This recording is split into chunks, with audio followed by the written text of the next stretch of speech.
एक गांव में गोपाल नाम का एक गरीब किसान रहता था।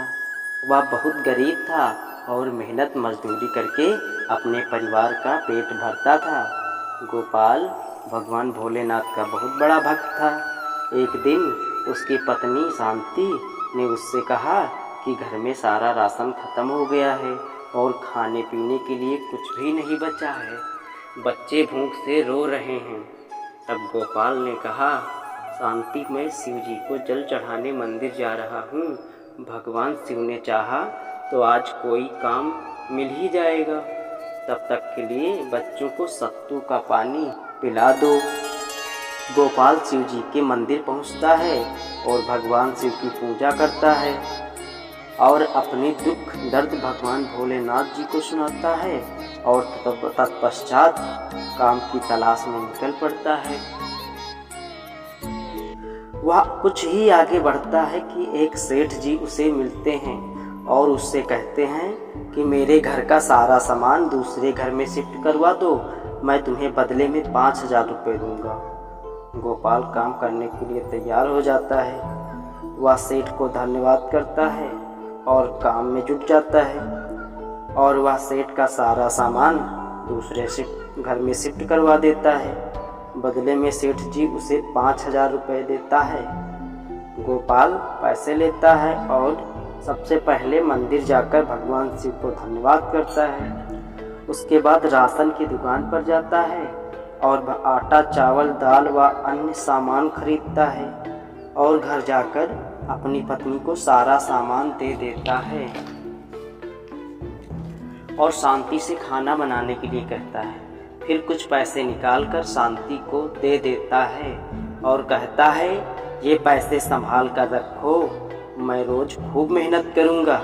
जब पर्याप्त पैसे हो जाएंगे तो एक कांवर खरीदूँगा। तब उसकी बेटी राधा एक गुल्लक लेकर आती है और कहती है, पिताजी, जब आप रोज पैसे कमा कर आना तो थोड़े पैसे इस गुल्लक में डाल देना और इस तरह ढेर सारे पैसे इकट्ठे हो जाएंगे। फिर उसका बेटा आकाश अपने पिताजी से कहता है, पिताजी, मेरे पास 2 रुपये हैं, इसी से गुल्लक भरने की शुरुआत कीजिए। फिर आकाश वो पैसे गुल्लक में डाल देता है। गोपाल अपने बच्चों को प्यार दुलार करने लगता है। उसके बाद से गोपाल खूब मेहनत करके पैसे कमाता है और बचत का कुछ हिस्सा उस गुल्लक में डाल देता है। फिर जब सावन का महीना आता है तब एक दिन गोपाल अपनी पत्नी से वो गुल्लक मांगता है। गोपाल गुल्लक तोड़कर पैसे निकालता है। फिर कांवर लेने के लिए बाजार चला जाता है। वह कांवर और कलश खरीदता है और फिर घर आता है। फिर दोनों बच्चे कांवर को बहुत ही सुंदर ढंग से सजाते हैं और अगले दिन गोपाल अपने बच्चों को समझा बुझाकर कांवर लेकर बाबा धाम के लिए चल देता है और आगे चलकर दूसरे कांवरियों के साथ हो लेता है। वह बाबा धाम जा ही रहा था कि अचानक रास्ते में बारिश होने लगती है और वह बारिश में पूरी तरह भीग जाता है और साथी कांवरियों से पीछे हो जाता है। बारिश में भीग जाने के कारण उसकी तबीयत खराब हो जाती है। कुछ समय बाद बारिश रुक जाती है, लेकिन गोपाल की तबीयत बहुत ज़्यादा खराब हो जाती है। वह ठीक से चल भी नहीं पा रहा था। वह रोड के किनारे एक पेड़ के नीचे बैठ जाता है। फिर कुछ कांवरियों ने गोपाल को देखा तो उसके पास आए तो गोपाल ने बताया कि उसके पैरों में बहुत ज़्यादा दर्द है। फिर वह कांवरियों ने गोपाल को समझाया कि तुम्हारी तबीयत ठीक नहीं है, तुम वापस घर लौट जाओ। गोपाल वापस जाने से मना कर देता है।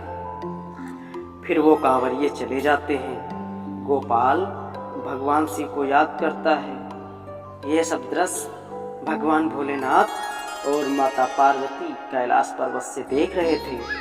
माता पार्वती भगवान भोलेनाथ से गोपाल की मदद के लिए कहती हैं। तब भोलेनाथ गोपाल की मदद करने के लिए पृथ्वी लोक पर आते हैं। वह गोपाल के पास पहुंचते ही अपना भेष बदल लेते हैं और गोपाल से कुछ खाने के लिए मांगते हैं। गोपाल अपनी बीवी द्वारा दिए गए खाने की पोटली उन्हें दे देता है। खाना खाने के बाद वे गोपाल का धन्यवाद करते हैं और अपना नाम शंकर बताते हैं। शंकर गोपाल से कहता है कि मेरी भी कांवर ले जाने की बहुत इच्छा थी, परंतु मेरे पास उतने पैसे नहीं है कि मैं कांवर खरीद सकूं।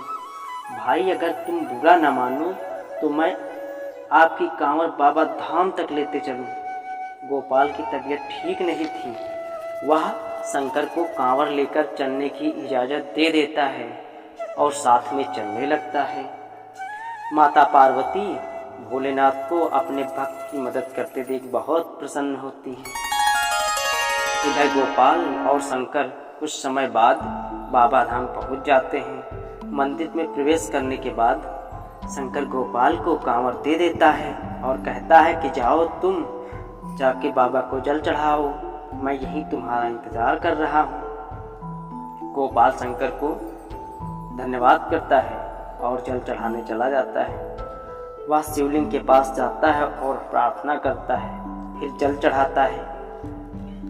पूजा अर्चना करने के बाद गोपाल बाहर आता है तो देखता है कि शंकर का पूरा शरीर जल से भीगा हुआ था। फिर गोपाल शंकर से पूछता है कि अभी तो बारिश भी नहीं हुई, फिर तुम कैसे भीग गए? फिर शंकर बोलता है, अभी अभी तुम मुझ पर जल चढ़ाकर आ रहे, इसीलिए मैं भीग गया हूँ। गोपाल समझ जाता है कि शंकर कोई और नहीं बल्कि भगवान भोलेनाथ है। वह उनके चरणों में गिरकर माफ़ी मांगने लगता है, हे भगवान, मुझे माफ़ कर दो, मैंने आपसे कांवर उठा पाई है, मैंने बहुत बड़ा पाप किया है, मुझे माफ़ कर दो। तब भगवान भोलेनाथ अपने असली रूप में आते हैं। गोपाल भगवान भोलेनाथ को प्रणाम करता है। भगवान गोपाल से कहते हैं कि तुम्हारी निष्ठा और भक्ति ने मुझे कांवर उठाने पर मजबूर कर दिया। तुम सदैव खुश रहो, मेरा आशीर्वाद सदैव तुम्हारे साथ है। इतना कहकर भगवान अंतर ध्यान हो जाते हैं। गोपाल बहुत प्रसन्न होता है। भगवान के प्रभाव से उसकी तबीयत बिल्कुल ठीक हो जाती है।